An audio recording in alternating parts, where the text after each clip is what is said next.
नमस्कार दोस्तों, मैं हूं वंदना भारती और आप देख रहे हैं कमोडिटी इनसाइट्स। एक लेट इवनिंग यहाँ पे अपडेट है, काफ़ी इंपॉर्टेंट है। मैंने आपको कहा था कि गोल्ड यहाँ से 4000 से पहले रुकता हुआ नज़र नहीं आ रहा और चांदी में $50 की संभावना है, लेकिन $50 के पास एक ग्रेवयार्ड हो सकता है, वहाँ पे थमती है या नहीं थमती है ये देखना होगा। लेकिन इस बार चांसेस है कि चांदी एक बार थमती हुई नज़र आएगी अपसाइड पे और अपना रिकॉर्ड हाई को इस बार ब्रीच करती हुई नजर आएगी। लेकिन साथ में हमेशा मैं एक क्वेश्चन देती हूं कि चांदी में बड़ी तेजी आने के बाद बड़ा करेक्शन भी आता है। 3000-4000 पॉइंट बहुत बड़ी बात नहीं है, लेकिन अभी दौर चल रहा है ये बाइंग का है। बाइंग क्यों है, एक रीजन मैं आपसे मिस कर गई आज मॉर्निंग वीडियो में। जापानीज येन में काफ़ी फॉल आया। जापानीज येन में फॉल आता है तो एक सेफ हेवन बाइंग जो है वो गोल्ड में आती है। तो apart from shutdown in US आपको ये जापानीज येन भी काफ़ी ज़्यादा सपोर्ट कर रहा है बाइंग में। तो मेरे ख्याल से ऑलरेडी यहाँ पे 1.8% की जो बाइंग है आ चुकी है।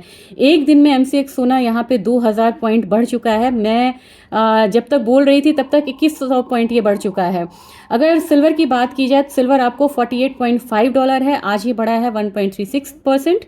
तो आज के दिन में आप देख सकते हैं कि गोल्ड ने सिल्वर को बीट करा है अगर गोल्ड सिल्वर रेशियो की बात करें।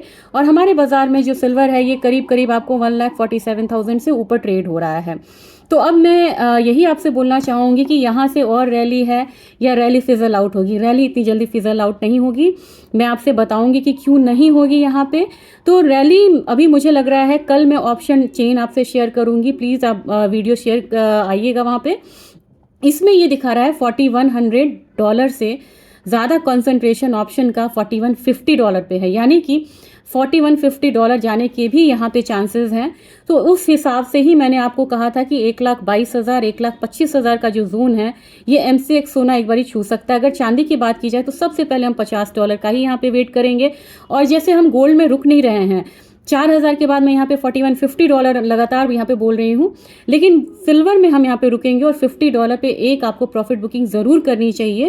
हालांकि मैं लेवल्स शेयर नहीं कर सकती हूँ और उस हिसाब से मुझे लग रहा है कि सिल्वर जो है करीब करीब 1,00,000-1,50,000 का जो लेवल है वो यहाँ पे आता हुआ दिखेगा।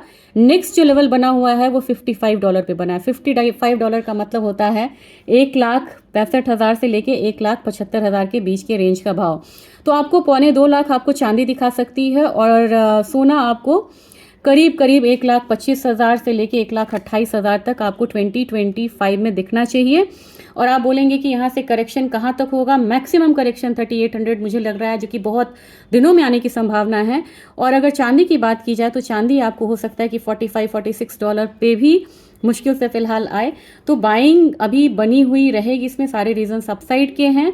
और चांदी में बाइंग आपको इसलिए भी बनी हुई है क्योंकि चाइना ने बहुत ज़्यादा फिजिकल बाइंग करी है। उनकी मैन्युफैक्चरिंग यूनिट्स में आपको सिल्वर की रिक्वायरमेंट है और उनको प्रोडक्शन कंटिन्यू करने के लिए नो मैटर व्हाट अभी चांदी के प्राइसेस है वो इंपोर्ट किए जा रहे हैं, नहीं तो उनका प्रोडक्शन यूनिट बंद हो जाएगा। तो फिजिकल डिमांड बहुत है और कॉमिक्स से मैं आपसे शेयर करूंगी कि वहाँ पे कितनी बड़ी क्वांटिटी में फिजिकल डिलीवरी हुई है। तो जब भी बात फिजिकल डिलीवरी की होती है वहाँ पे स्टेबिलिटी होती है। इट्स लाइक कि आपने डिजिटल में करा इन्वेस्टमेंट डिमांड करा, ये एफआईआईज है, आपने फिजिकल में करा, ये एफडीआई है। तो मैं ये लेमन लैंग्वेज में आपको समझाना चाह रही थी कि फिजिकल में अगर खरीदारी हो गई है इट मीन्स कि रैली थोड़ी सी स्टेबल होगी, बीच में करेक्शंस आते रहेंगे, लेकिन मेजर मूव अभी भी अपसाइड का है। गोल्ड में $4150, हमारे बाजार में 1,25,000 से 1,28,000, चांदी में $50, हमारे बाजार में यहाँ पे 1,50,000 से 52,000, $55 आता है तो फिर ये आंकड़ा आपको जाएगा 1,70,000 से 1,75,000। ये छोटा सा अपडेट था, मैं कल आपको बाकी सारी कमोडिटीज़ पे देती हूँ क्योंकि अभी ये बहुत मूव आ गई थी तो मैंने सोचा एक अपडेट देती हूँ। Thank you.